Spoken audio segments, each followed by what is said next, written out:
Assalamualaikum warahmatullahi wabarakatuh. Selamat pagi. Waalaikumsalam warahmatullahi wabarakatuh. Waalaikumsalam warahmatullahi wabarakatuh. Waalaikumsalam warahmatullahi wabarakatuh. Jadi hari ini masuk pertemuan 4 ya. Jadi ada 2 subbagian yang diajarkan hari ini karena materinya nggak terlalu banyak. Jadi nanti ada transformasi model MDT, relationship diagram, dan latihan pembuatan IRD ya.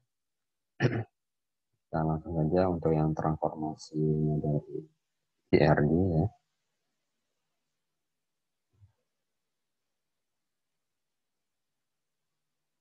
Ini tujuan umumnya itu adalah memahami cara transformasi model data yang dinyatakan dalam diagram R ya ke dalam basis data fisik.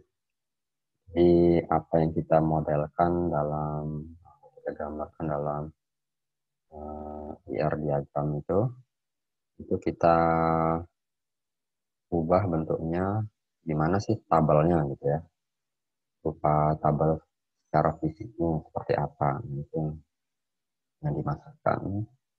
Kemudian tujuan khususnya adalah menyajikan transformasi model data dan implementasinya ke dalam bentuk tabel. Ini kita langsung lihat contoh dan implementasinya ya, transformasinya.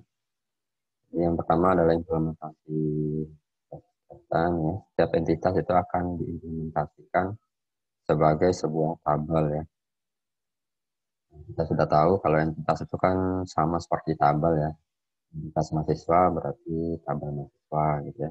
Entitas dosen berarti tabel dosen. Kemudian bagaimana kita implementasikan, misalnya bentuknya seperti ini, misalnya ada entitas mata kuliah, berarti kan nama tabelnya ya bisa sama seperti nama entitas ya.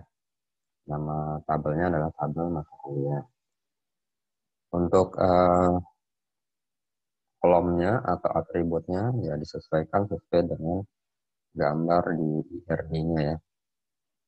Kalau di sini entitas mata kuliah itu memiliki atribut kode MK, nama MK, SKS, dan semester.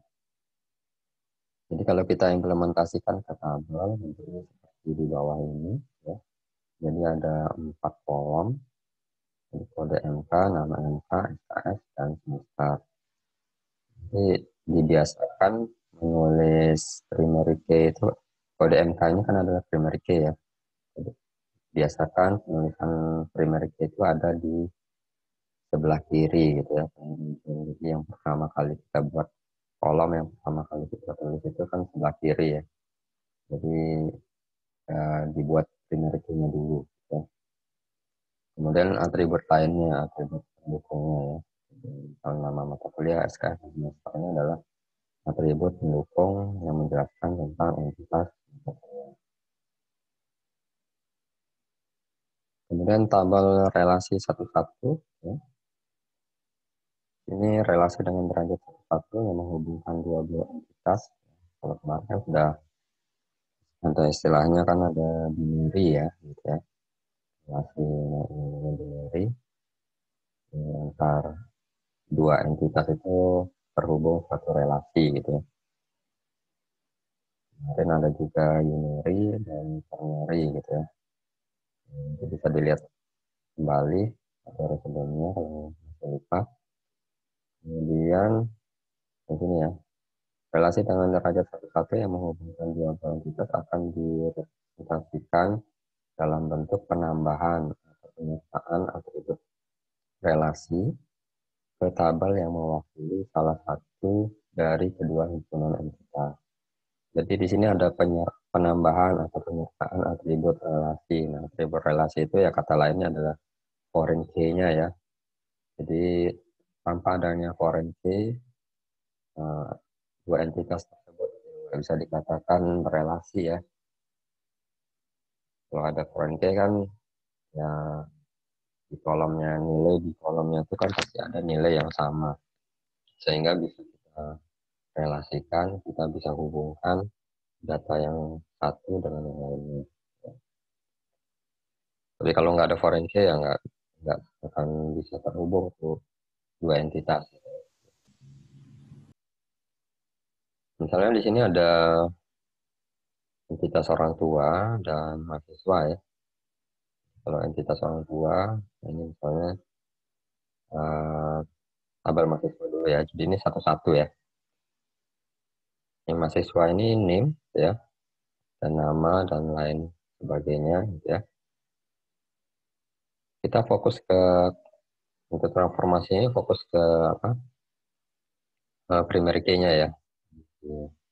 Untuk eh, atribut lainnya itu penyertanya itu ya sama ya, tetap ditulis sesuai dengan entitasnya di mana. Atribut pendukungnya nama, alamat asal ya. Kalau punya mahasiswa ya masukin aja di tabel mahasiswa gitu ya. Kalau ini nama ayah, pekerjaan ayah, nama ayah, nama ibu. Karena dia miliknya tabel orang tua ya masukkan di tabel orang tua. Jadi sebenarnya fokusnya ke primary key sama foreign key ya. Nah di sini kita lihat ini mahasiswa dan satu orang ya contohnya saja nih ya. Misalnya satu mahasiswa punya satu orang tua.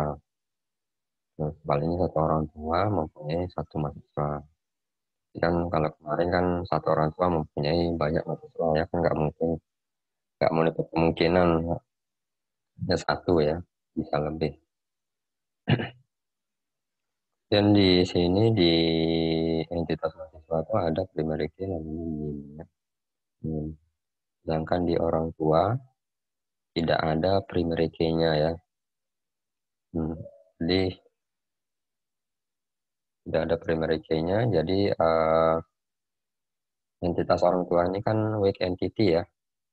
Weak entity. Jadi weak entity ini kan sifatnya opsional. Dia boleh punya primary key, boleh juga tidak punya primary key. Ya.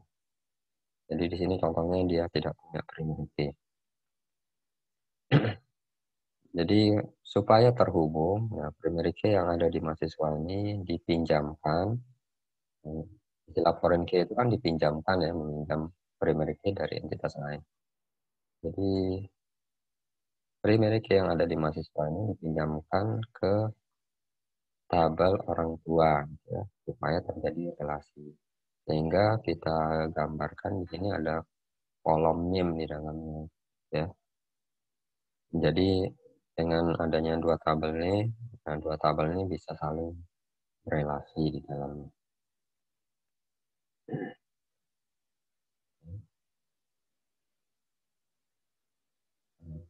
Nah, kalau kasusnya ini kan entitas apa lemah ya. Kalau entitas kuat atau strong entity kan dia sama-sama memiliki primary key ya. Nah, untuk foreign key-nya karena dia relasinya satu-satu boleh dimanapun boleh pilih terserah sembarang gitu. Misalnya primary key orang tua ini pinjam ke tabel mahasiswa boleh. Atau sebaliknya seperti ini, primary key dari mahasiswa dipinjam ke tabel orang tua boleh juga. Tapi ya pilih salah satu ya, jangan dua-duanya. Kalau sama-sama strong entity. Kemudian kalau yang berelasi satuan, nah, aturannya itu yang untuk foreign key itu biasanya disimpan di yang memiliki kardinalitas n ya, yang berderajat n ya untuk foreign key-nya.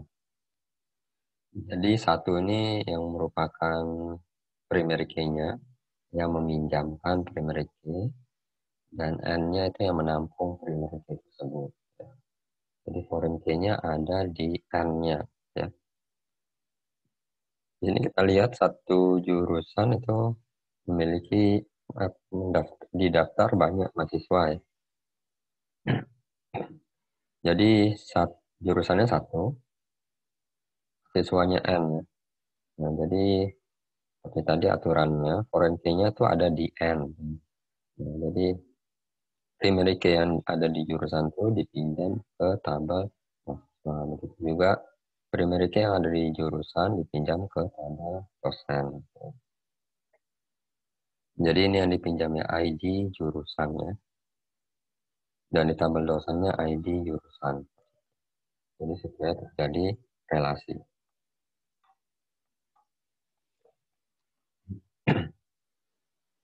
Kemudian untuk yang lainnya ini yang atribut uh, tambahannya itu ya pokoknya ditulis ya sesuai dengan entitas. Kemudian kalau yang berelasi banyak ke banyak. Kalau berelasi banyak ke banyak, aturannya dia akan membentuk tabel baru ya, tabel khusus yang di dalamnya berisi foreign key dari dua entitas tersebut. Ya. Nah, misalnya di sini. Di sini misalnya mahasiswa dengan mata kuliah itu banyak ya, banyak banget. Di setiap mahasiswa mengambil banyak mata kuliah. Setiap mata kuliah diambil banyak mahasiswa. Ya. Karena banyak ke banyak, nah untuk foreign key-nya nggak bisa dimasukkan di entitas, tapi terbentuk tabel baru ya.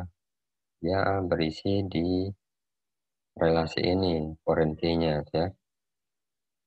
Ini bisa kita kasih nama, misalnya terserah kalian kasih nama sesuai nama relasinya, misalnya tabel ambil atau tabel mahasiswa MK boleh ya kan. Atau tabel nilai yang sesuai isinya boleh juga gitu ya. Nah, hubungan antara relasi ini kan ada nilai ya, berarti kan tabel nilai mahasiswa. Nah, terserah namanya bebas ya. Yang jelas untuk isi kolom-kolomnya itu untuk tabel relasi ini berisi foreign key ya dari kedua entitas. Jadi name ini merupakan foreign key dari mahasiswa, dari mata kuliah merupakan foreign key dari tabel mata kuliah. Dan boleh juga ditambahkan atribut tambahan jika ada. Ya, kalau nggak ada ya nggak usah. Ya. Jadi yang jelas harus ada dua kolom ini. Untuk nilai boleh ditambahkan, boleh enggak, ya silakan. Yang jelas harus ada dua kolom ini dan kode.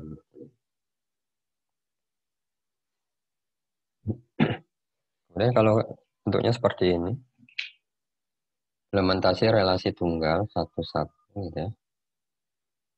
Jadi kalau kita gambarkan di sini ada tabel karyawan ya, memiliki primary key nih karyawan, relasinya adalah menikah. Jadi satu karyawan menikah dengan satu karyawan, di mana di relasi ini memiliki uh, atribut ya, atribut namanya nik pasangan. Untuk tabel yang terbentuk, yang jelas entitasnya dulu ya, entitasnya apa? Entitasnya karyawan ya, berarti ada tabel karyawan. Selebihnya apakah ada tabel yang lain? Nah, dilihat dari relasinya ya, satu-satu, ya, satu-satu, karena dia ke dirinya sendiri. Ini kan bentuk rintu unary itu ya, jadi itu bentuknya seperti ini di relasinya ke dirinya sendiri kembali. Gitu. Jadi tabel yang terbentuk adalah tabel karyawan. Dia hanya satu tabel saja yang terbentuk, yang berisi atribut karyawan, nama, alamat, nomor HP, ditambah dengan nik pasangan ya. Jadi cukup satu tabel aja yang terbentuk. Kalau nanti kalian buat IRD seperti ini, tabelnya hanya satu ya. Nah, misalnya kalian membuat dua misalnya, ada tabel karyawan dan tabel menikah. Tabel menikah itu tabel relasi ya. Jadi foreign key-nya nih karyawan masuk ke sini juga nih karyawan.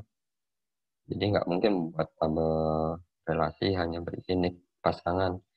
Nah, nggak tahu pasangan ini menikah sama karyawan yang mana kan? Nggak tahu kan harus ada nih karyawan ya. Nah, kalau seperti itu kan nanti isinya kan hanya dua ini saja ya. Nik karyawan dan nik pasangan. Sedangkan atribut tambahannya ada di tabel karyawan. Nah, itu salah ya, karena nanti akan terjadi redundansi ya. Itu kan kolom yang sama sudah ada di karyawan kok dibuat lagi di tabel yang berbeda. Makanya jadi satu tabel saja.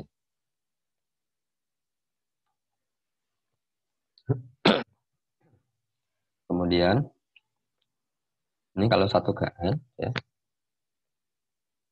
Kalau bentuknya seperti ini kira-kira berapa tabel yang menurut kalian? Ini satu karyawan mengontrol banyak karyawan. Kemudian setiap karyawan dikontrol oleh satu karyawan. Kira-kira tabelnya ada berapa terbentuk?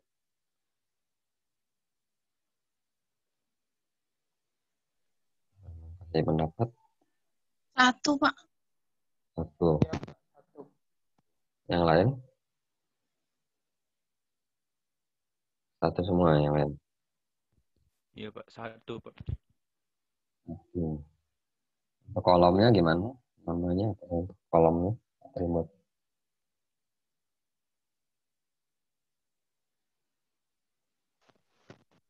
Gimana, Pak? Untuk kolom-kolomnya apa saja nama kolomnya? Kolomnya itu ada nik karyawan, nomor HP, nama, sama nik supervisornya. Ya, jadi ada satu tabel berisi 4 kolom ini ya, 4 atribut ini. Seperti ini ya. Jadi nanti kalau kalian membayangkan IG-nya, ini karyawan ini 01, 02 aja ya. Nih di supervisor K oleh 01 misalnya. Jadi kelihatan. Jadi siapa yang dikontrol, siapa yang mengontrol ya supervisornya seperti itu. Kemudian kalau seperti ini gimana?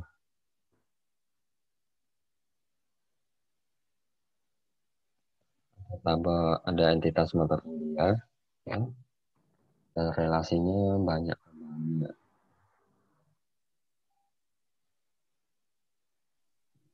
Kalau banyak ke banyak itu berarti ada tabel tambahan baru. Oke, kalau yang Dua lain gimana? berarti, Pak. Dua. Iya, Pak. Yang lain ada Tabelnya pendapat? ada dua. Ya, dua, Pak, dua. Dua semua. Oke, di sini kan ada ya banyak banyak ya. Jadi setiap mata kuliah itu memiliki kuliah prasyarat ya. Memiliki ya, buat aja kalimat yang cocok ya. Setiap kali mata kuliah memiliki banyak kuliah prasyarat. Sebenarnya setiap mata kuliah sama juga ya dibaca ya sama. Oke. Lihat tabelnya tadi ada tabel mata kuliah yang jelas, ada tabel mata kuliah ya. Jadi karena berupa entitas, itu ada MK, nama, SKS, dan semester, dan tabel prasyarat. Betul ya, jadi ada dua. Nah, seperti saya bilang tadi di sini yang penting dia berisi foreign key ya. Jadi kode MK dan kode MK prasyarat. Itu tambahan aja supaya terjadi relasi ya.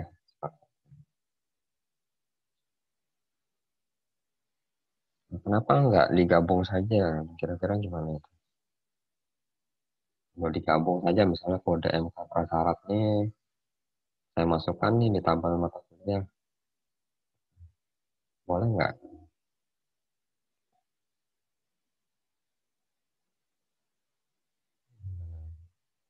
Kasih berpendapat.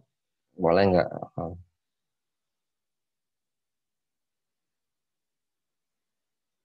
Nggak boleh kayaknya, Pak. Alasannya? Soalnya di dalam satu tabel itu nggak boleh terdapat dua primary key. Enggak. Kan kode MK persyarat misalnya. Ya dua. Kan tabelnya beda, kolomnya beda kan kode persyarat.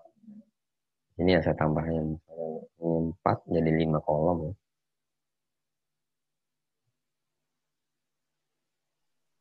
numeriknya kan tetap yang di sini, kode MK.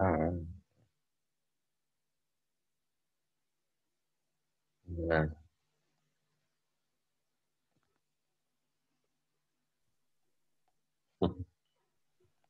nanti ini Double nanti jadinya Pak. ya, isinya, datanya ya. Ya, double.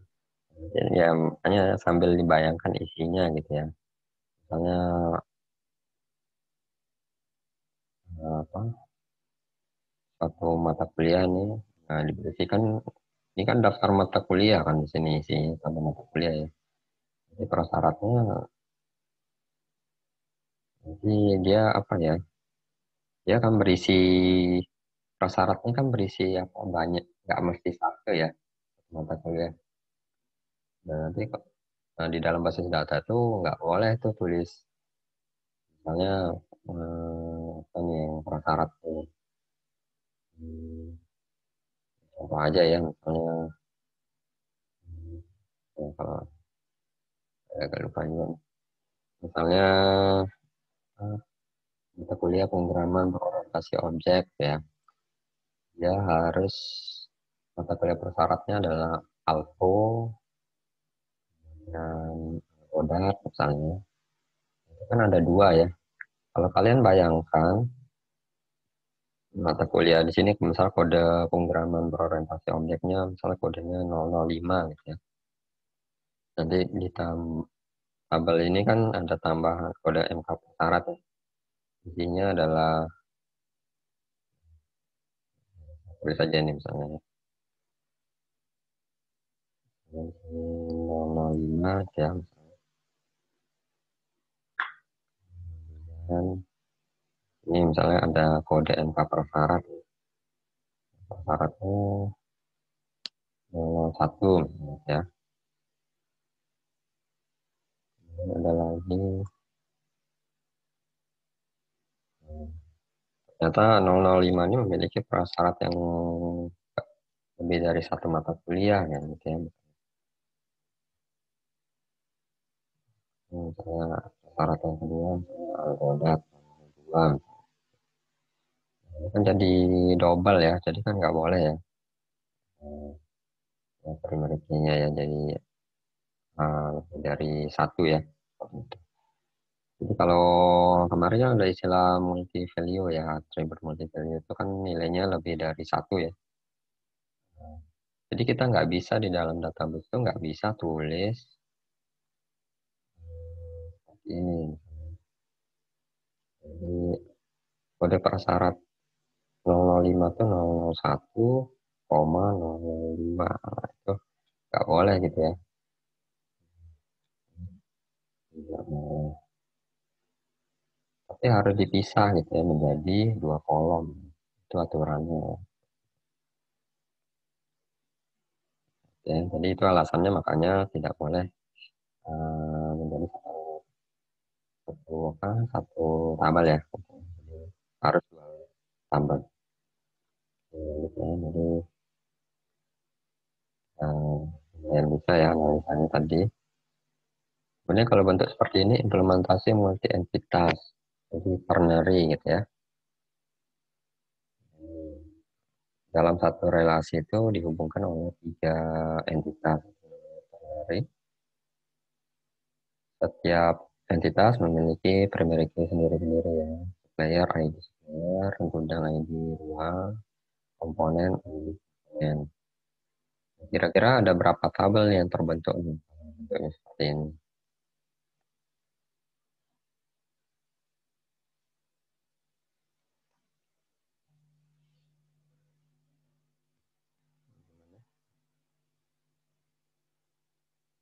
Ada berapa tabel kira-kira? 3, Pak. 3. Ya, kalau yang lain? 4 Pak, 4. Nah, 4. 4, Pak. kalau yang 4 nih nama tabelnya apa kira-kira?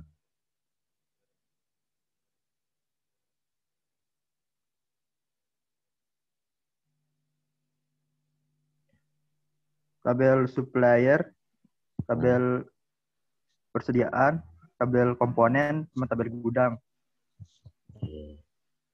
Jadi ada 4 ya, yang betul 4, jadi bukan 3. Kemudian untuk foreign key-nya disimpan di mana? Supaya Di saling tabel yang berrelasi. baru, di tabel tambahan yang baru. Tabel apa? Namanya apa? Tabel persediaan tadi katanya kalau nggak salah.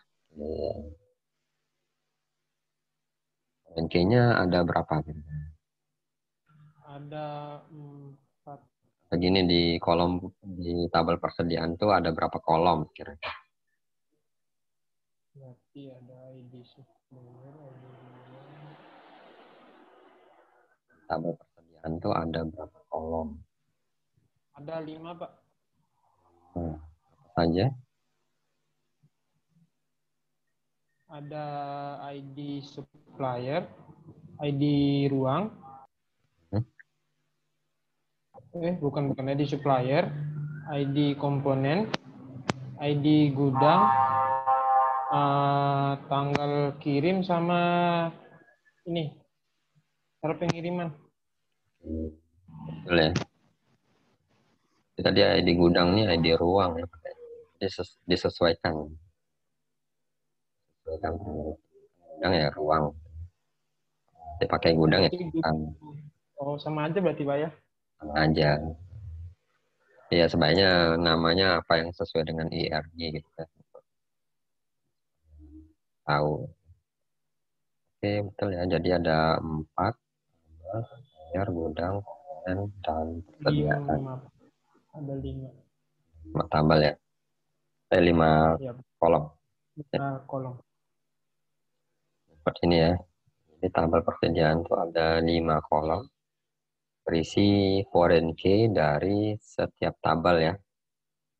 Jadi relasi ID komponen tuh foreign dari tabel komponen foreign key-nya. Foreign key ID supplier dari tabel supplier. Foreign key ID gudang. Gudang ya. Yang disesuaikan aja ya ruang. Ini dari tabel gudang ya.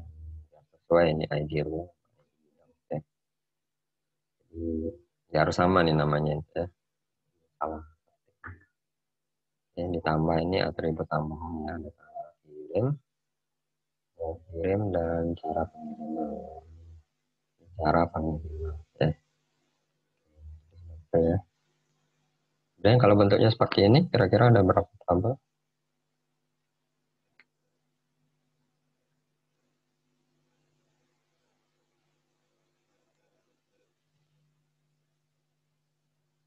Berapa tabel yang kira-kira?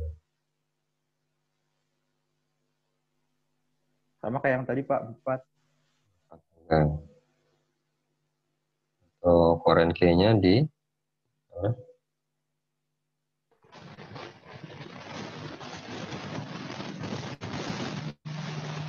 foreign key-nya kira-kira di mana?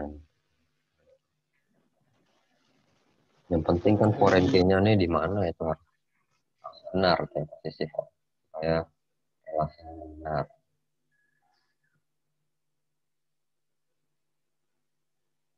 Key-nya ada di tabel mana?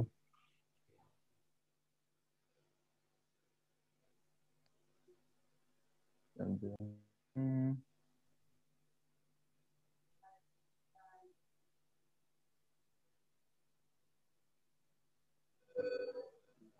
Tabel resep Pak. Resep ya. Jadi berisi berapa foreign key di dalam tabel resep? Ada 5 juga, Pak. 5 kolom. 3 foreign key, Pak. Yang foreign key tambah 2 ini ya, atribut tambahan. Iya. 2 Tambahan. ditambah jadi 5 kolom. Oke, ya, jadi ada 4 tabel. Yang tabel resepnya adalah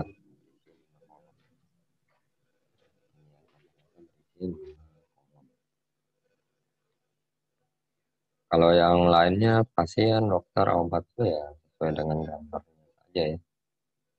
Tabel pasien ya udah ditulis saja ID. Tabel dokter, ID dokter, tabel obat, ID obat dan ini Untuk entitas yang ini 3 ini ya sama seperti gambaran. Ini tidak ada tambahan forensi. Ada hanya di gambar saja. Kemudian kalau bentuknya seperti ini ada dalam dua entitas ada dua relasi. Jadi jangan digabung. Kan bisa saja kardinalitasnya beda. Satu dosen mengajar banyak kuliah ya. Setiap kuliah diajar satu dosen. Relasinya satu. Kalau dosen dengan mata kuliah ini ada relasi lain yang menguasai. Setiap dosen menguasai banyak mata kuliah ya. Kan nggak mesti diajar mata kuliah semua mata kuliah tersebut. Dia bisa namanya di kampus jurusan kan banyak dosen yang bagi-bagi mata kuliah. Setiap mata kuliah kira-kira tabel yang terbentuk ada berapa ini? Ada 3, Pak. 3, Pak. Ada 3 tahun. Kalau forensinya di mana?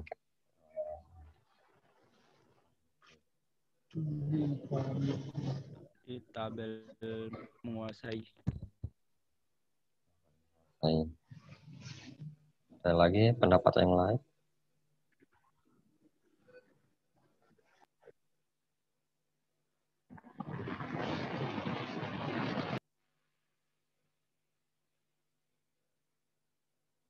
Di pendapat yang lain? Forensinya ada di mana saja?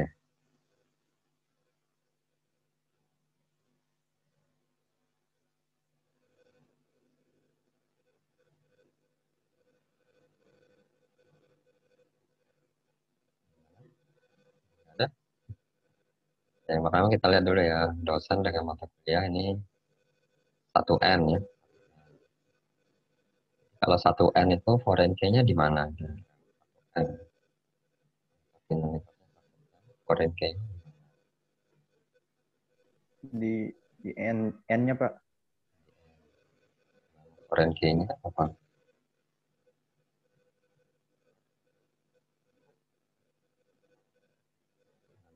Dan ini kan berarti tabel mata kuliah ya. Di forensik apa di tabel mata kuliah ini?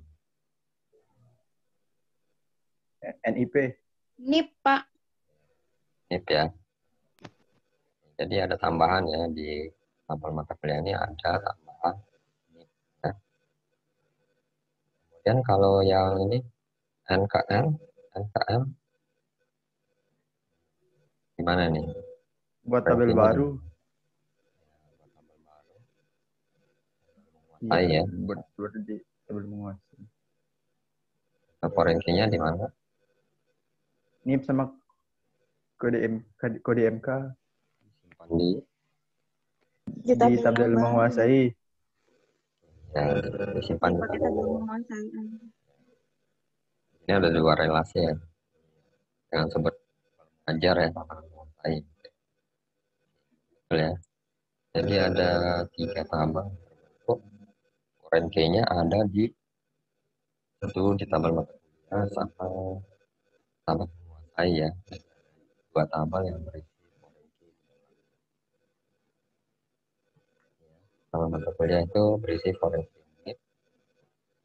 Tabel menguasai berisi forensik dari 2 entitas dan aku ya. Kemudian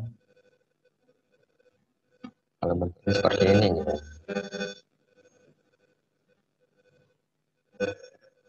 Ada berapa tabel yang terbentuk?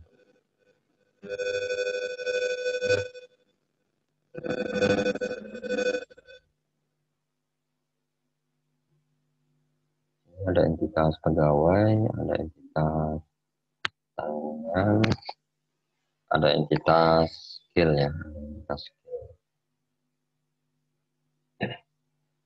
Ada berapa tabel? 2, Pak.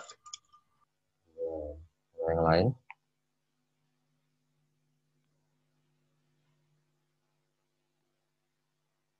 Sama-sama relasinya 1N ya. Kalau yang lain gimana? Ada berapa tabel? Tadi 2 ya.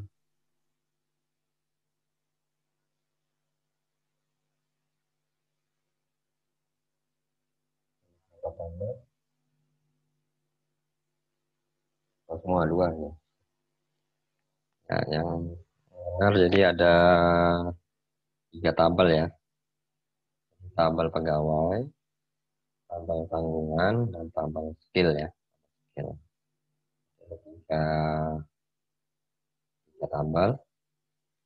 Foreign key-nya ada di mana kira-kira? Ini relasinya 1N.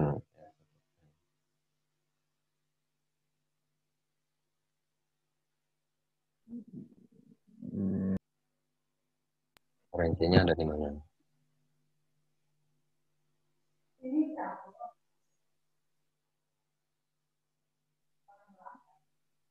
Key-nya ada di Tanggungan sama skill. tanggungan sama skill ya.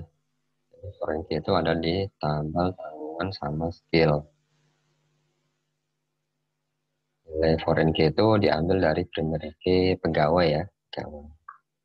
Misalnya pegawainya NIP, primary key-nya nanti NIP-nya ada di tanggungan dan di tabel skill ya. Misalnya. Jadi ada 3 ya. Di tabel pegawainya nggak digambar. Tapi ada 3 ya. NIP nanti berisi tabel pegawai ya NIP, nanti atribut tambahannya misalnya nama, alamat, ya. Itu ada di tabel pegawai. Jadi ada 3 ya. Kemudian seperti yang tadi WKB oleh tidak memiliki primary key ya. Kemudian selanjutnya kalau ini ada spesialisasi. Spesialisasi kan kemarin kan ada generalisasi dan spesialisasi ya. Jadi pola pikir tergantung pola pikir kita, mana tergantung hal. Spesialisasi ini dia memikirkan yang umumnya dulu baru khususnya khususnya kemudian ya. Umumnya dulu itu adalah dosen, kemudian baru dipikirkan dosen itu apa saja sih di pembagiannya itu ya, ternyata ada dosen tetap dan dosen tidak tetap. Kalau seperti ini ada berapa tabel yang terbentuk? 3, Pak. 3, Pak. Nah, tabel apa aja bisa? Tabel dosen, dosen tetap, sama yang tidak tetap. Untuk ini yang penting foreign key-nya di mana?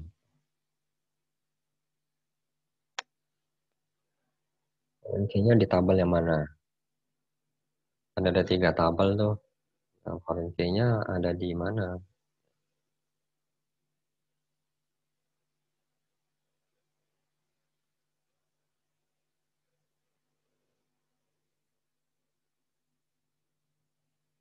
Gimana kira-kira? Foreign key-nya ada di mana? Tabel mana? Ini primary key-nya mana ini? Primary key-nya mana kira-kira? Kode dosen, Pak. Dosen. Ini kan nanti dipinjam ya, jadi foreign key ya. Key-nya simpan di mana?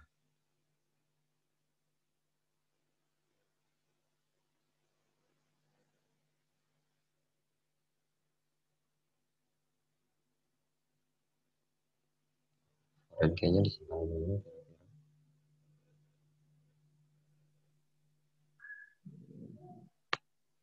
Oh, berarti di dosen tetap sama dosen tidak tetap itu, Pak. Foreign key-nya ada di dosen tetap dan dosen tidak tetap. Nanti kolom di dosen tetap itu ada 4 ya, aslinya 4. Ditambah foreign key, kode dosen jadi ada 5 kolom. Untuk dosen tetap. Untuk dosen tidak tetap itu ada 4 kolom ya. Ya. Itu tambahan dari kode dosen. Ini nanti bisa dibayangkan. Nah, isinya itu nanti, nah ini kalau seperti ini gambar. Kan tadi kan dosen tetap dan tidak tetap ya. Nah, untuk mengetahui data-data tentang kode dosen tetap dan dosen tidak tetap ya tinggal direlasikan ke tabel dosen saja. Jadi kita bisa dapat data lainnya tentang nama, alamat, nomor HP, tanggal gajian kan nggak ada nih di dosen tetap ya untuk nama, alamat, itu hanya ada di tabel dosen ya. Jadi primary forensinya ada di tabel dosen tetap dan dosen tidak. Ya, jadi kemarin sudah dijelaskan kalau spesialisasi jurnalisasi itu kan sifat pewarisan ya. Jadi atribut ini kan kemarin super type ya, super type dan khususnya itu subtype. Jadi atribut super type yang dimiliki oleh super type ini kan atribut umum ya. Jadi kalau yang atribut yang dimiliki subtype ini adalah atribut khusus ya. Jadi atribut umum yang dimiliki oleh super type itu bisa diwariskan ke dosen tetap ya. Dan dosen tidak tetap. Jadi dengan cara ya cukup satu kolom saja. Jadi jangan semua atribut umum ini kalian masukkan di dosen tetap dan dosen tetap kan nanti jadi redundansi ya. Jadi data yang sama ada di beberapa tabel. Jadi satunya diubah, satunya tidak berubah kan. Masalah. Jadi sebaiknya tetap di satu tabel itu ya nanti direlasikan dengan memanggil kode dosen ya. Jadi misalnya seorang dosen berubah alamat atau nomor HP. Nah, kalau kita masukkan di sini semua atribut umumnya di setiap tabel dosen dan dosen data, itu kan nanti akan bermasalah ya alamat yang diubah di dosen, tapi yang di dosen tetap tidak berubah. Ya. Itu nanti istilahnya kemarin itu ya redundansi ya. Sebenarnya diminimalisir ya terjadinya redundansi. Oke, kalau yang seperti ini gimana? Spesialisasi. Jadi tentukan pasiennya dulu, umumnya dulu ya. Spesialisasi umum. Oh, pasien tuh ada dua tipe aja, pasien berobat jalan sama pasien rawat inap. Tabelnya ada berapa ini? 3, Pak. 3, Pak. Nah, forensinya ada di Pasien berobat jalan Pasien sama berobat jalan sama rawat inap. pasien berobat jalan sama rawat inap. Ya, jadi sama mirip seperti yang tadi ya. Di forensinya ada di pasien berobat jalan sama pasien rawat inap. Ini kalau ini generalisasi, pasti kan pola pikirnya aja, jadi dia pikirkan dari yang khususnya dulu baru umumnya. Ya, tentukan dulu, dia pikirkan dulu, oh ada di 3 dan S1. Umumnya apa? Mahasiswa, ya mahasiswa dia.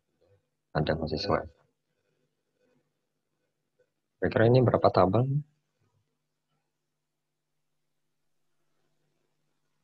3 juga. 3. Kalau yang lain gimana pendapat?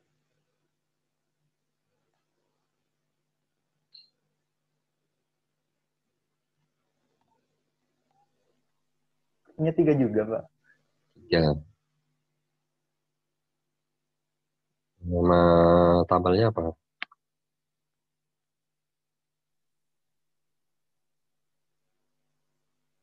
Nama tabelnya? Kalau yang 3 apa tuh nama tabelnya?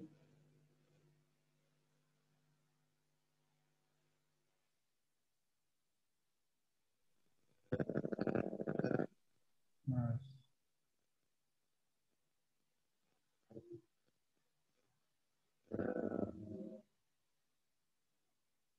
Tabel apa dulu? Tabel apa dulu ini? Tabel 3. Tabel mahasiswa. Hmm? Mahasiswa D3 gitu. Nggak tahu kan tadi nyebutnya 3. D1, Pak. Hah? Tabel mahasiswa aja. Mahasiswanya. Kalau yang 3 tadi misalnya ini ya, tabel mahasiswa D3, tabel mahasiswa S1 ya misalnya ya. Nah, untuk kolom di mahasiswa D3 ada berapa? Berarti cuma satu, Pak. Kalau gitu. Berarti Makanya cuma nggak ada 5 aja, Pak. ada atribut lainnya. Ya, nggak Lebih ada sulit, Pak. atributnya kan di sini. Nggak ada atributnya. 1 ya. Kalau yang tadi kan Aja berarti. ada atribut khususnya ya. Kalau ada atribut khusus masih bisa itu dibuat tabel ini ya, tabel pasien berobat jalan dan pasien rawat inap. Kalau 1 kan, nah mana tabelnya kan? Tabelnya isinya NIM saja, 1 juga NIM saja, salah ya. Kalau nggak ada atribut seperti ini, ya dijadikan 1 ya. 1 Ya. nanti dibedakan ya. Jadi ada kolom tambahan supaya membedakan D3 dan S1 gitu ya. Nama kolomnya terserah. Gitu. Misalnya di sini nama kolomnya adalah program studi. Nanti tiga apa gitu ya. Satunya yang baris yang lainnya S1 apa gitu ya. Di ekonomi, S1 dan di informatika seperti itu kan. Yang membedakan dari mahasiswa ini mana yang D3 dan mana yang S1. Jadi ada 1 tabel ya. Sambil dibayangkan ya kalau kasus seperti ini. Kalau 3 tabel ya nanti isi tabelnya seperti apa kan gitu, dibayangkan. Sebenarnya kalau yang ini agregasi. Kemarin kan sudah dijelaskan kalau agregasi itu sebagai relasi yang mewajibkan dilakukan terselesaikannya ya relasi yang lain terlebih dahulu. Nah, relasi yang harus diselesaikan terlebih dahulu itu adalah relasi antara mahasiswa dengan mata kuliah ya. Jadi mahasiswa itu harus mempelajari mata kuliah dulu, baru dia bisa mengikuti praktikum gitu ya. Baru bisa aktif nih praktikumnya, baru bisa mengikuti praktikum. Tapi kalau dia tidak mengikuti mata kuliah tersebut, maka dia nggak boleh juga ikut praktikum karena syarat dari yang ini ya mahasiswa dengan mata kuliah ini dia belum penuhi gitu ya. Kira-kira kalau bentuknya seperti ini ada berapa kolom? Ada berapa tabel itu?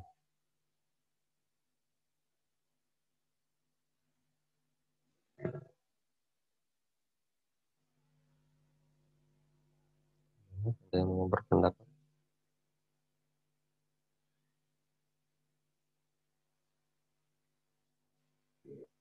Ada 3, Pak. 3, Pak. Kalau yang lain? Ada berapa 3, tabel? Pak. 3, Pak. Tabel apa saja? Ada tabel. Oh. Mempelajari, mengikuti, soal praktikum. Tabel mahasiswa aja. Mana? Apa ada tabel mahasiswa? Tabel mahasiswa mempelajari. Kira-kira ada berapa tabel? 5 kayaknya ini. Nah, ada yang 3. Jadi ada berapa? 5 tabel ya. Tabel jelas, entitasnya dulu ya. Ini sudah 3 nih entitasnya. Ada tabel mahasiswa, tabel mata kuliah, dan tabel praktikum itu sudah 3 ya. Karena kan kita lihat relasinya nih, karena ada banyak kan terbentuk tabel baru ya. Iya, Pak. Enggak, Iya, Pak. tabel mempelajari ya ini ya. Tabel mempelajari ini isinya ada berapa kolom?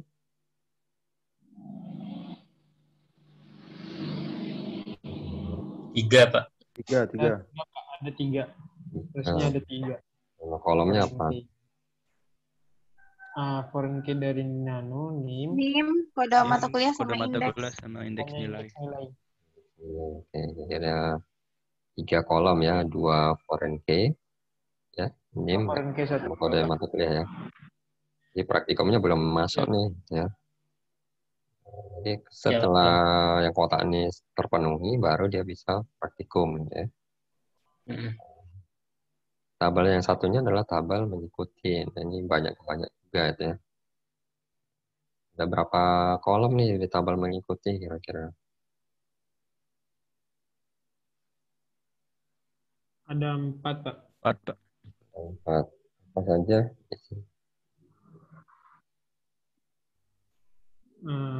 Foreign key NIM, foreign key GDMK, kode praktikum, sama anggota nilai. Ya, oke. Betul ya, jadi ada 4. Foreign key-nya ada 3 ya. Ada 3. NIM, kode mata kuliah, dan kode praktikum, ditambah atribut tambahannya adalah nilai. 1 kolom. Jadi ada 5 ya. Ya, ini saya gambarnya cuma 3 aja, tapi yang lain ada tabel mahasiswa sama tabel yang belum mata kuliah ya. Jadi ada 5 ya. Oke, yang transformasinya selesai. Lanjut ke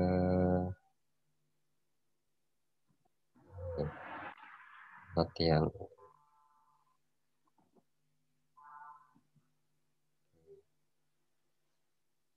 Jadi mungkin penjelasan detailnya nanti bisa lebih detail di video ya. Kita lihat latihan. Soalnya di sini ada latihan membuat ERD ya.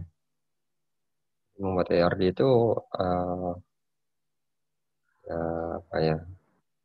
Ya biasanya berupa cerita gitu ya. Nah kan kalau biasa kalau kita sebelum merancang ERD itu kan, kalau di tahapan pembuatan aplikasi itu kita harus melakukan wawancara ya.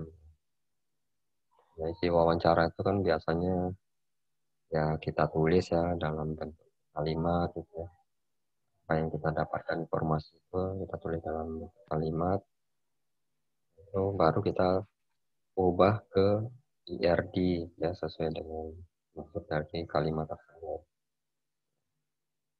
Ini latihannya ada soal cerita gitu ya. Bagaimana gambaran ERD-nya seperti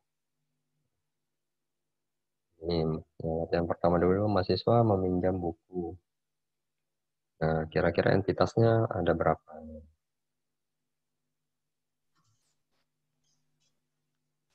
Mahasiswa meminjam buku. 3. Entitasnya ada berapa? 3, Pak. Apa saja? Mahasiswa meminjam sama buku. Tapi saya tanya entitas aja nih. Entitasnya ada berapa? Entitasnya mahasiswa sama buku. 2, Pak. Relasinya meminjam. Ya, 2 ya. Jadi relasinya meminjam. Jadi dari kalimat ini nah, kita gambar seperti biasa ya. Entitasnya 2, mahasiswa dan buku. Jadi ada simbol diamond. Ini meminjam ya. Relasi. Kemudian latihan 2. Pada saat mendaftar menjadi anggota perpustakaan fakultas, dicatatlah nama, nomor mahasiswa, dan alamat mahasiswa. Nah, kira-kira kalau dari kalimat ini dulu nih, informasi yang bisa didapat tuh apa nih? Baris 1 sampai 3. Entitas mahasiswa, Pak. Dengan mahasiswa. atribut nama, nomor mahasiswa, alamat mahasiswa. Entitas mahasiswa.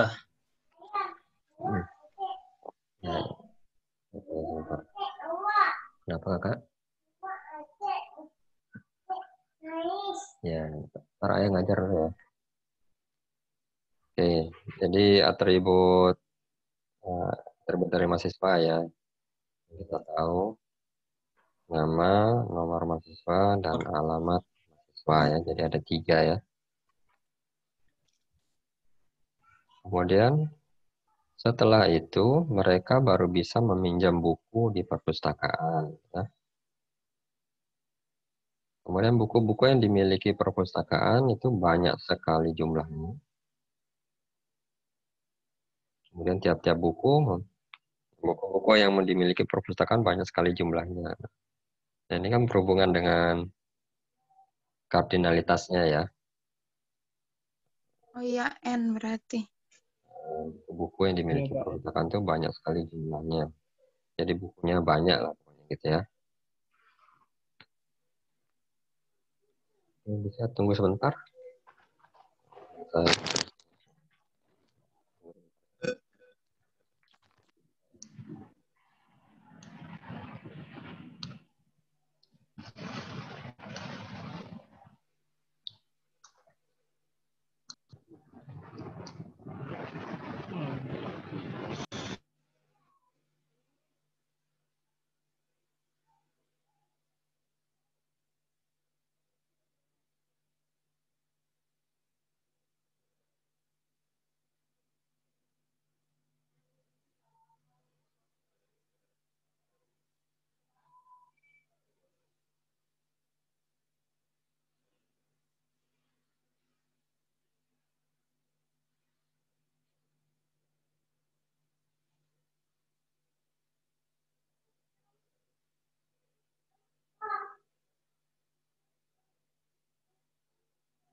Oke, lanjut ya. Jadi buku-buku yang dimiliki perpustakaan banyak sekali jumlahnya, itu berarti kardinalitasnya ya. Untuk bukunya itu banyak.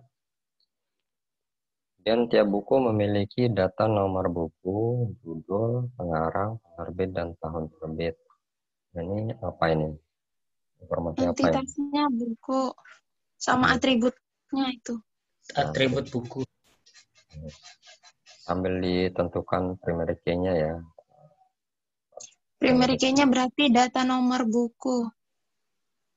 Nomor buku aja. Kan data itu ya semuanya kan, data judul itu kan data. Jadi atributnya nomor buku ya. Judul, pengarang, penerbit, tahun terbit. Di primary key-nya nomor buku. Ini data nggak usah dimasukin ya di Oh iya, Pak. data. Nah, ini semua masuk data, ini judul, pengarang, ini data. Kemudian satu buku bisa ditulis oleh beberapa pengarang. Nah, ini satu buku bisa ditulis oleh beberapa pengarang. Kita lihat di entitas buku itu kan ada atribut pengarang nih. Jadi pengarang ini atribut ya. Jadi satu buku, kalimat yang terakhir, satu buku bisa ditulis oleh beberapa pengarang. Apa maksudnya?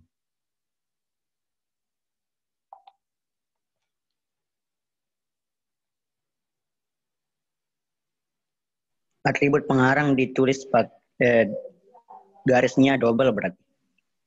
Nah, istilahnya apa? Sudah kita pelajari. Atribut apa namanya?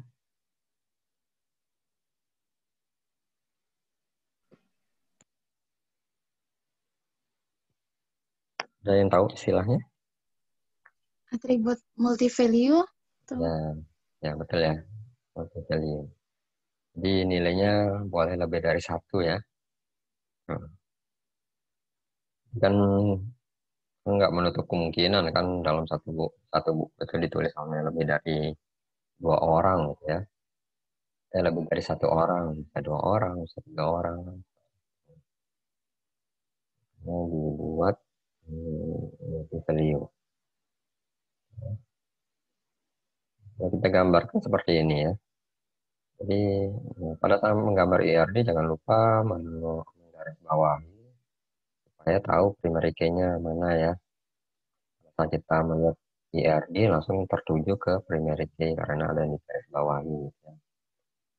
Tadi yang latihan pertama kan hanya cukup ini aja ya, mahasiswa meminjam buku. Di latihan kedua melengkapi atributnya ya. Nomor buku, judul, pengarang, penerbit, ini cuma 1 atribut yang kurang. Ada tahun terbit nih belum dimasukkan ya. Silakan ditambahkan. Dan yang sini yang tadi terakhir, kalimat terakhir, kalau satu buku bisa memiliki banyak pengarang ya. Jadi ada 2 garis elips itu ya, 2 double garis, 2 garis double gitu ya, bentuknya elips, menandakan kalau itu notasi multi-value.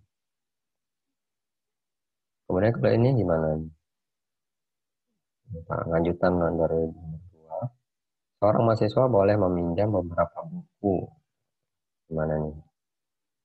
Dan 1 buku boleh dipinjam beberapa mahasiswa. Ini berhubungan dengan apa nih kalau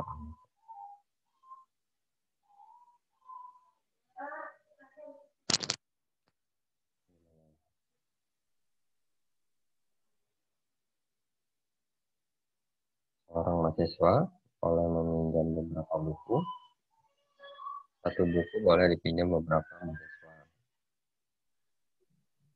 Relasi banyak ke banyaknya. Ya, relasinya ya, kapitalitasnya. Jadi banyak ke banyak ya. Seorang mahasiswa boleh meminjam beberapa buku, bukunya banyak berarti ya. Kemudian 1 buku itu dipinjam beberapa mahasiswa. Mahasiswanya juga beberapa nih, banyak kan. Jadi banyak kembali. Oke, kemudian semua mahasiswa itu sangat perlu buku sehingga tidak ada yang tidak pernah meminjam ke perpustakaan. Kemudian kalimat berikutnya, ada buku yang sangat laris dipinjam mahasiswa, namun ada pula buku yang tidak pernah dipinjam sama sekali. Ini kalimat yang ini maksudnya yang mana? Oleh kalimat baris keempat sampai 567.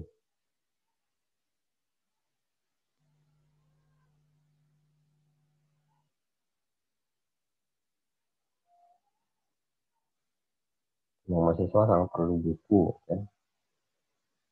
Jadi bergantung ya, mahasiswa ini perlu buku dan tidak ada yang tidak pernah meminjam, tapi pinjam semua nih mahasiswanya ke perpustakaan. Ya. Tapi ada buku yang sangat laris dipinjam mahasiswa, namun ada pula buku yang tidak pernah dipinjam sama sekali. Ya, bukunya ada yang dipinjam mahasiswa, ada yang tidak dipinjam mahasiswa. Jadi kalimat ini berhubungan dengan partisipasi ya. Ini sudah dipelajari ya di materi sebelumnya. Jadi ada 2, partisipasi total dan sebagian. Kira-kira kalau yang kalimat ini masuk yang partisipasi total atau partisipasi sebagian? Partisipasi sebagian. Yang kenapa sebagian? Alasannya? Karena mahasiswa bergantung kepada buku, sedangkan buku tidak bergantung kepada mahasiswa. Ya, betul ya. Jadi, mahasiswa yang bergantung pada buku, bukunya tidak bergantung pada mahasiswa. Karena ternyata kan di sini kalimatnya kan ada buku yang tidak pernah dipinjam mahasiswa ya. Berarti kan bukunya kan nggak bergantung mahasiswa, tetap selalu ada kan gitu. Jadi dia merupakan partisipasi sebagian. Kemudian satu buku dapat memiliki beberapa kopi. Namun untuk kopi yang sama memiliki satu nomor buku. Jadi satu buku ya, itu memiliki primary key yang sama, itu ya, satu nomor buku. Tapi dia memiliki beberapa kopian, gitu ya, ya digandakan. Gitu. Ini kalau seperti ini gimana? Harus diapakan tuh entitasnya? Apa relasinya? Relasi IRD-nya harus gimana kalimatnya? Satu buku dapat memiliki beberapa kopi, namun untuk kopi yang sama memiliki satu nomor buku.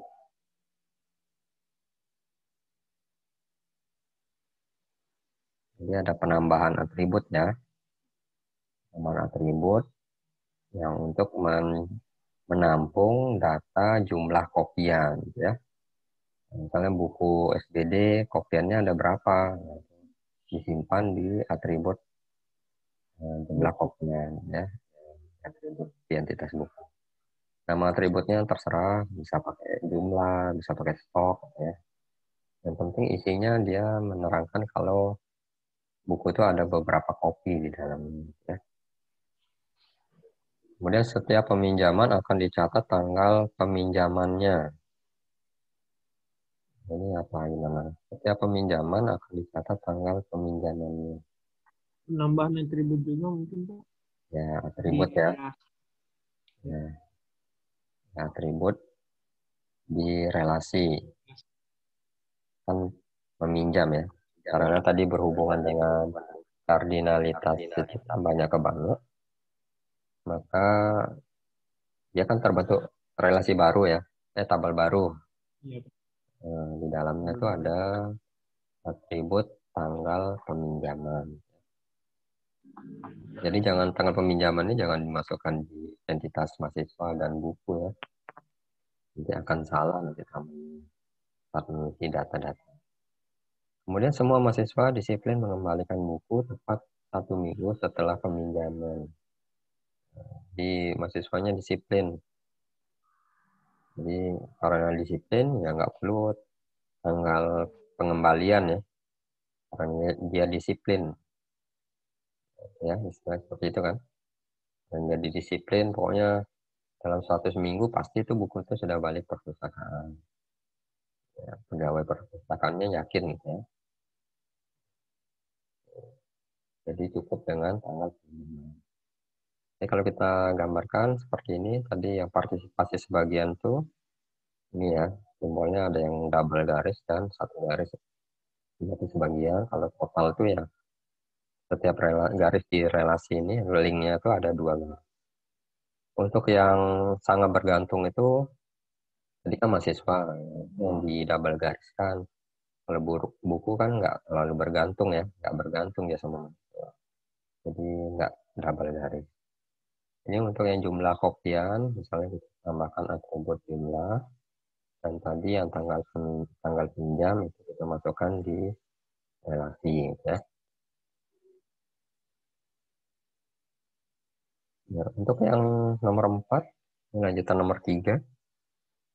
Nah, mahasiswa kadang-kadang terlambat mengembalikan buku. Nah, kalau yang nomor 3 kan disiplin. Ya. Tapi kalau ada kasus seperti ini, masalah kebalikannya nggak disiplin. Ya. Mahasiswa kadang-kadang terlambat mengembalikan buku, sehingga dikenakan denda. Besarnya denda adalah Rp500 per hari keterlambatan. Untuk itu, mahasiswa dianggap terlambat jika mengembalikan buku lebih lama dari 1 minggu. Jadi perhitungan, nah, jadi perlu ada apa? Atribut ya, atribut denda ya, yang perlu ditambahkan. Iya, Pak. Supaya menampung sama tanggal pengembalian. Ya, tanggal pengembalian. Kapan dia kembalikan buku ya. Nah, denda ini kan berisi total perkalian ya dari 500 ini dikali berapa hari dia terlambat. Keterlambatan itu dihitung, nah, nanti kan pakai rumus gitu ya. Nanti kan di SQL kan bisa ditulis rumusnya, nanti query-nya nanti kita belanja. Dan ya denda itu akan dihitung jika keterlambatannya itu lebih dari 7 hari baru dihitung dendanya. Tapi kalau kurang dari 7 hari, ya dendanya ya nggak dihitung gitu ya. Jadi di datanya ditulis 0 gitu ya. Kolom dendanya 0. Misalnya dia kembalikan 6 hari setelah peminjaman, ya berarti kan tanpa ada denda ya. Ya nggak? Ini tanggal berapa ini? Misalnya Iya, Pak. tanggal 16 nih. 7 hari ke depan kan tanggal 23 ya. Kalau dia balikan tanggal 23 kan nggak kena denda kan. Tapi Iya. kalau tanggal 24 Denda. dibalikan 24. 8 hari baru kena denda. Ya. Dihitung, nah kalau tanggal 24 dibalikan kan berarti 8 hari ya. Nah, jadi untuk kurang 7 dulu berapa hari? 1 ya, 1 hari baru kali 500. Itu dendanya. Itu nanti bisa diatur di query ya, di SQL-nya.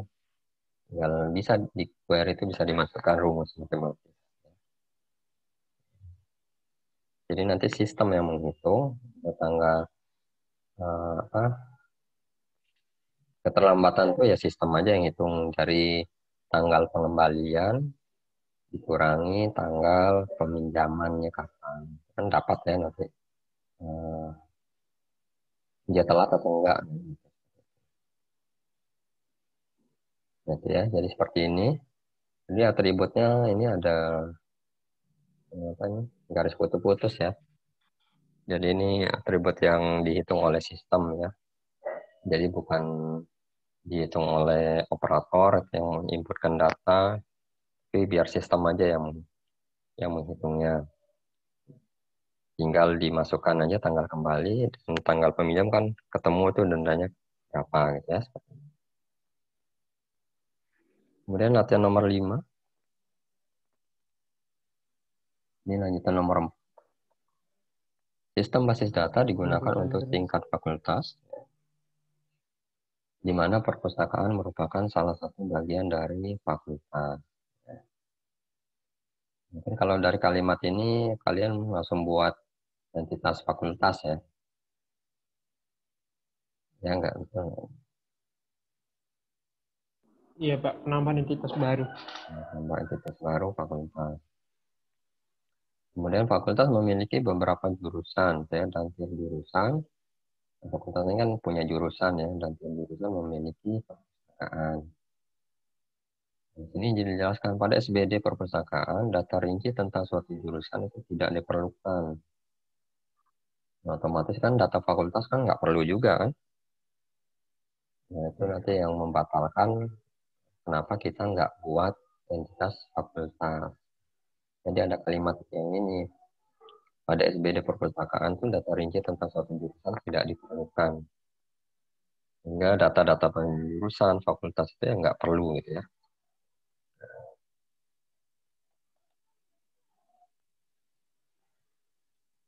Kemudian mahasiswa boleh meminjam buku dari perpustakaan manapun. Dan setiap perpustakaan memiliki banyak buku. Buku yang sama hanya ada di satu perpustakaan. Mahasiswa boleh meminjam buku dari perpustakaan manapun. Nah, ini relasinya. Kita lihat gambar aja ya. Jadi tadi fakultas nggak perlu digambarkan lagi. Kita cukup masukkan aja di... Jadi kita buat entitas perpustakaan ya. Supaya kalimat ini. Kalimat mahasiswa boleh meminjam buku dari perpustakaan manapun. Ya. Jadi bisa dibaca mahasiswa boleh meminjam buku dari perpustakaan. Itu kan. Jadi terbentuk satu kalimat tadi. Ya. Mahasiswa pinjam buku di perpustakaan. Kan. Bentuk nih kalimat mahasiswa boleh meminjam buku dari perpustakaan. Jadi kita buat entitas perpustakaan. Kemudian setiap perpustakaan itu memiliki banyak buku. buku yang sama hanya ada di satu perpustakaan. Nah, ini masuk apa ini kalimat yang terakhir ini? Setiap perpustakaan untuk menentukan apa nih kira-kira kalimat terakhir? Setiap perpustakaan memiliki banyak buku. Buku yang sama hanya ada di satu perpustakaan.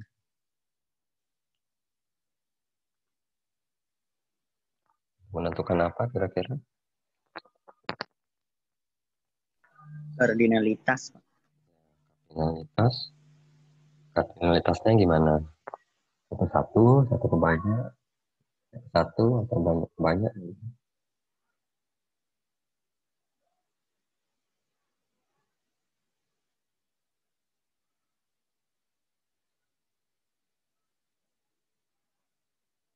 Satu ke banyak mungkin. Atau Satu ke banyak.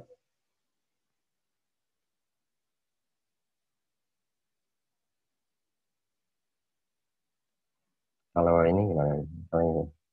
Nah, bukunya ini buku perpustakaan ya. Bukunya ini satu atau banyak? Perpustakaannya gimana? Bukunya satu atau banyak? Banyak. Banyak, Pak. Nah, perpustakaannya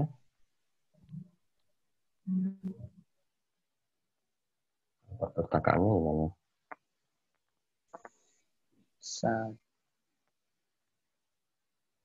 Belum dilihat kembali.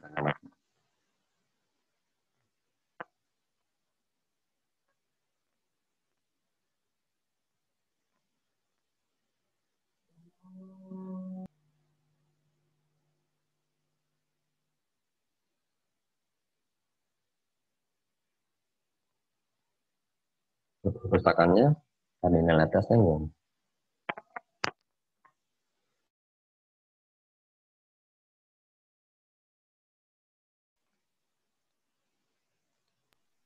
Kalau bukunya banyak.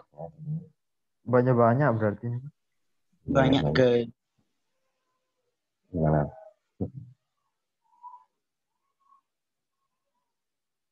Banyak ke satu ya. iya banyak ke satu. Setiap perpustakaan memiliki banyak buku kan. Bukunya banyak ya. Tapi ada kalimat terakhir nih, buku yang sama hanya ada di satu perpustakaan gitu ya. Iya. Ya enggak. Misalnya ini ada buku nih, buku SBD nih. Ya buku SBD ada di banyak perpustakaan. Betul enggak? Atau setiap buku SBD ada di satu perpustakaan. Setiap buku SBD ada di satu perpustakaan. Ya, di satu perpustakaan. Jadi banyak ke satu ya. Ya Pak, banyak satu. Banyak ke satu.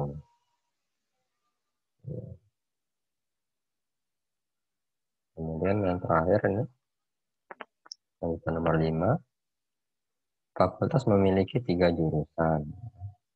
Dan tiap jurusan memiliki perpustakaan.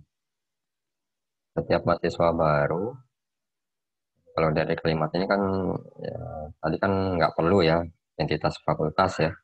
Jadi kita nggak perlu gambarkan.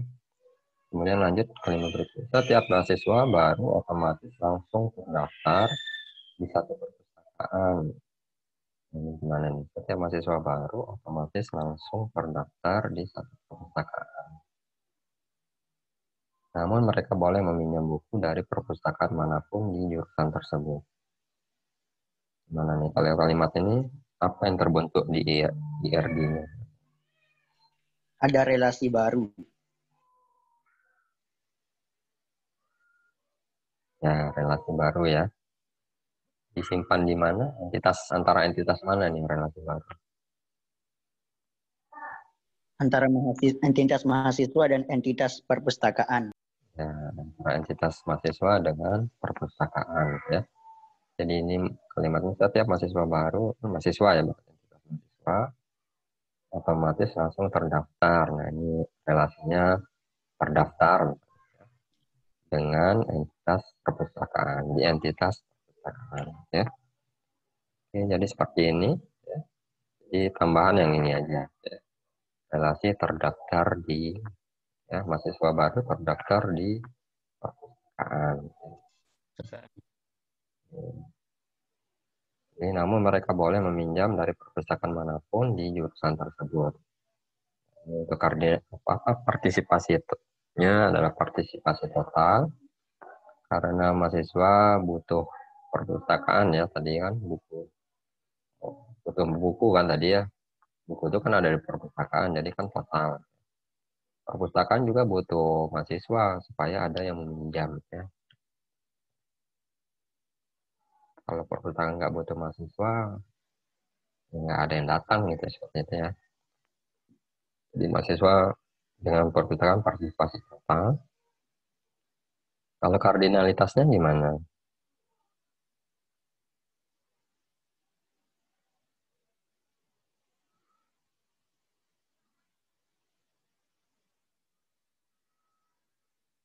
Nah, kalau kardinalitasnya gimana?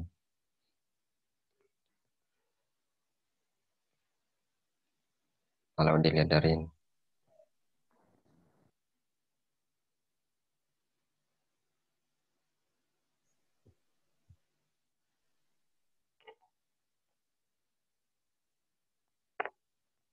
Banyak ke banyak. Banyak banget. Coba dibaca kalau banyak banget. Setiap mahasiswa terdaftar di banyak perpustakaan. Betul nggak? Banyak perpustakaan yang beda jurusan. Di sini kan setiap mahasiswa terdaftar di satu perpustakaan. Nah, salah ya, banyak ya. Banyak ke satu berarti. Ya, banyak satu ya. Setiap mahasiswa terdaftar di satu perpustakaan. Jadi cukup kalian daftar misalnya di perpustakaan teknik informatika gitu ya. Jadi kartunya bisa dipinjam, bisa digunakan untuk perpustakaan yang lain. Jadi cukup di satu perpustakaan dan kartunya atau data kalian bisa dipinjam untuk meminjam buku di perpustakaan lain. Jadi banyak ke satu. Oke, mungkin latihannya seperti ini ya. Contohnya jadi soal cerita kita gambarkan IRD. Ya gitu ya. Jadi soal cerita ini biasanya kalau kita nanti kalian buat aplikasi gitu ya. Yaitu seperti saya bilang tadi merupakan hasil wawancara gitu. Makanya kalau bisa tanya sedetail mungkin pada saat wawancara. Supaya tahu relasinya seperti apa. Gitu ya. Mungkin nanti penerapannya nanti pada saat kalian PKL atau tugas akhir gitu ya. Oke, mungkin itu aja materinya. Kira-kira ada pertanyaan?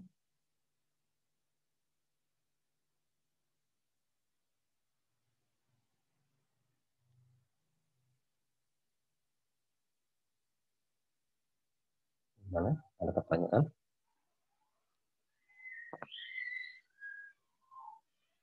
Ada? Mohon maaf Pak, Ya. saya kelewatan absen barusan Pak. Jam berapa hadir? Mulai dari awal Pak. Di awal. Nanti Sama, WhatsApp aja Pak. Saya nomornya. juga, Pak. Sama, Pak. Saya juga, Pak. Banyak WhatsApp Pak aja ya ya. kelihatan absen. WhatsApp aja di grup ya namanya siapa. Baik. Bisa sih dia izin. Soalnya takut ditutup absennya. Oke, nanti tulis aja di ya saya ini ya saya ya jujur harus jujur ya. Baik Ya, Pak. Pak. Jujur. Nanti saya yang isiin nanti ya tapi list apa namanya gitu ya. Di grup aja. Gitu. Oh iya Pak. Oh iya, Pak. Makasih Pak.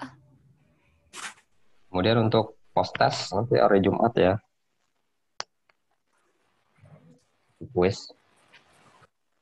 Kuis pertama. Jadi pelajari aja materinya ya, materi sampai hari ini.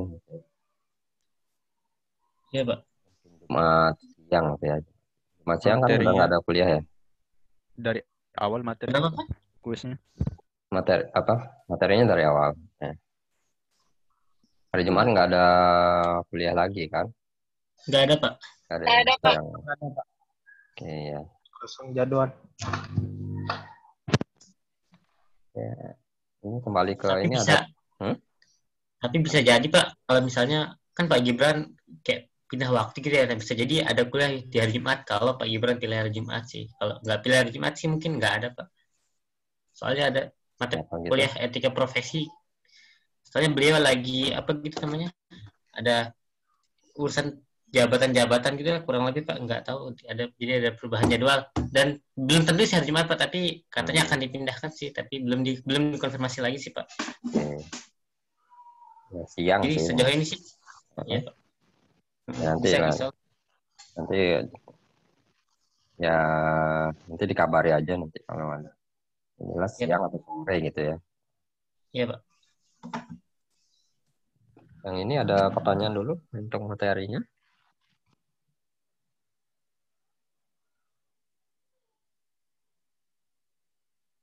Ada, nanti dibaca-baca lagi ya materinya. Ya, Pak. Oke, mungkin saya akhiri ya, udah jam 10 nih. Takutnya ada dosen yang masuk lagi. Oke, kalau gitu, terima kasih. Assalamualaikum warahmatullahi wabarakatuh. Selamat siang. Waalaikumsalam warahmatullahi wabarakatuh. Wabarakatuh. Selamat siang. Waalaikumsalam.